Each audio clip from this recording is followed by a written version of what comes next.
Welcome guys, and in this video I'm going to show you how you can check reviews in Vinted.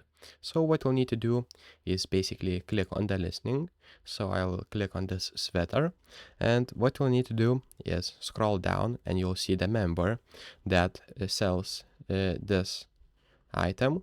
So just click on the member, and after that you'll see reviews tab right here. So click on that one and you'll basically see reviews. So you can see the automatic ones and from the members. So you can scroll down and see what we write about that person.